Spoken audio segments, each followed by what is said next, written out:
सकता है। विपिन जी, इस तस्वीर को अगर थोड़ा सा और बड़ा हम लोग करें तो एक जो चीज बड़ा सेट होती हुई भारतीय जनता पार्टी में दिख रही है वो ये है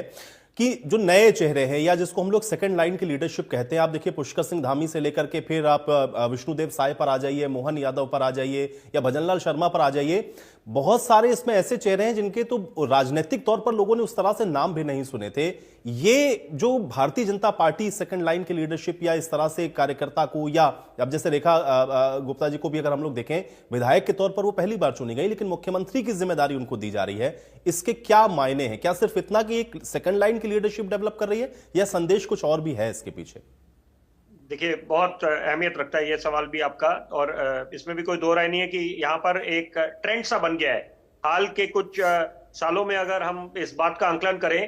कि जिनकी बड़ी प्रबल संभावना होती है उनको ना चुन के यहाँ पर कोई ऐसा नेता आगे ले आते हैं भाजपा, जैसे कि आपने जिसका उदाहरण दिया, राजस्थान की बात करें, मध्य प्रदेश की बात करें, छत्तीसगढ़ की बात करें, और हरियाणा में भी यहाँ पर जब मनोहर खट्टर जी को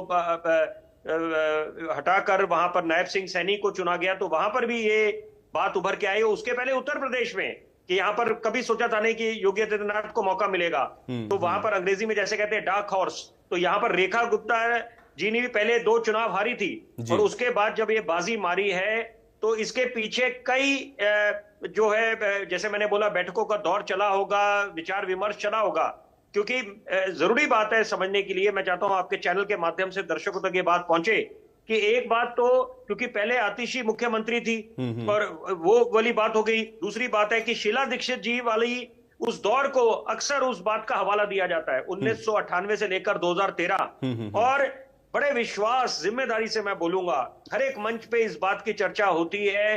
कि वो स्वर्णिम दौर था दिल्ली वालों के लिए। पत्रकार से पहले मैं दिल्ली का नागरिक हूं और बड़ा फक्र महसूस करता था उस दौर को देखकर कि जब विकास के कार्य जब हुआ करते थे, और वो बड़े कम ऐसे गिनती के कुछ नेता हैं जो विफलता के लिए भी तैयार रहते थे, और उस बात के लिए शीला दीक्षित जी जानी जाती थी। और वो श्रेय की लेने की होड़ में तो सारे नेता खड़े हो जाते हैं, लेकिन विफलता के समय पल्ला झाड़ देते हैं और या दूसरे पे ठीकरा फोड़ देते हैं। लेकिन शीला दीक्षित जी उस बात के लिए जानी जाती थी कि वो विफलता के लिए भी तैयार रहती थी। वो तैयार रहती थी कि अगर कोई उनकी आलोचना कर रहा है तो यहां पर मुझे लगता है कि एक तो जिम्मेदारी बढ़ जाएगी और लोगों तुलना करेंगे। देखिए, ये भी एक बात तय है कि केवल पत्रकार नहीं, लेकिन हर एक व्यक्ति ये सोचेगा कि वो उनके जो भी रेखा गुप्ता जी कार्य करेंगी उसको पैनी नजर से देखा जाएगा, उसका आंकलन करा जाएगा और उसकी तुलना करी जाएगी शीला दीक्षित जी वाले मॉडल से। तो अच्छी बात है, जैसे पहले सुनील गावस्कर जब बल्लेबाजी किया करते थे, उसके बाद सचिन तेंदुलकर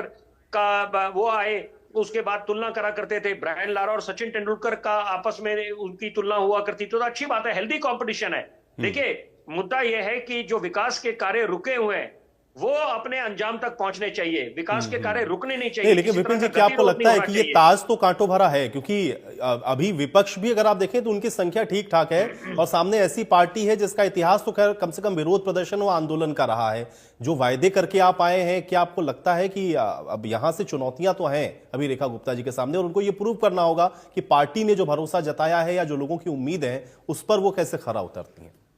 ये ताज का जो आप जिक्र कर रहे हैं, ये ताज जिम्मेदारी वाला ताज है। जैसे कि मैंने कहा कि जनादेश जब मिलता है उसके साथ जिम्मेदारी, आपको दायित्व निभाना पड़ता है और जनता की उम्मीदों पे खरा उतरना पड़ता है। तो अगर हम विपक्ष की बात करें, देखिए, क्योंकि कांग्रेस ने हैट्रिक लगाई है 0 की, और मैं देखिए वो तो बात हम अभी जिक्र कर रहे हैं कि जब 3 मर्तबा दिल्ली की मुख्यमंत्री रही शीला दीक्षित जी 98 से लेकर 2013, तो वही बात है कि अब जो वर्तमान की कांग्रेस है वो जनता की नब्ज समझने में असमर्थ रही है और 0 की हैट्रिक लगी है। और वही अगर भाजपा के साथ उसकी तुलना करें तो भाजपा ने दूसरे किस्म की हैट्रिक लगाई है। हरियाणा में जीत दर्ज करी, महाराष्ट्र में जीत दर्ज करी और अब दिल्ली में जीत दर्ज करी है। तो निश्चित बात है, आत्मविश्वास भी 7वें आसमान पर है। और यहां पर हम जो बात कर रहे थे पहले कि डबल इंजन, ट्रिपल इंजन, तो अब ऐसे ना हो कि यह जो प्रबल संभावना है कि एमसीडी में भी यहां पर सत्ता पे काबिज हो जाए भाजपा, और तो यहां पर फिर आपको ट्रिपल इंजन की सरकार देखने को मिलेगी। तो फिर तो ऐसी कोई तकरार की स्थिति नहीं होगी एलजी के बीच में और जो विधायक है या मंत्रिमंडल के जो सदस्य रहेंगे। विपिन जी, अब उम्मीद तो दिल्ली वाले यही कर रहे हैं कि कम से कम दिल्ली के अंदर जो व्यवस्थाएं जो जिसकी कमी महसूस कर रहे थे वो कम से कम ट्रैक पर आए।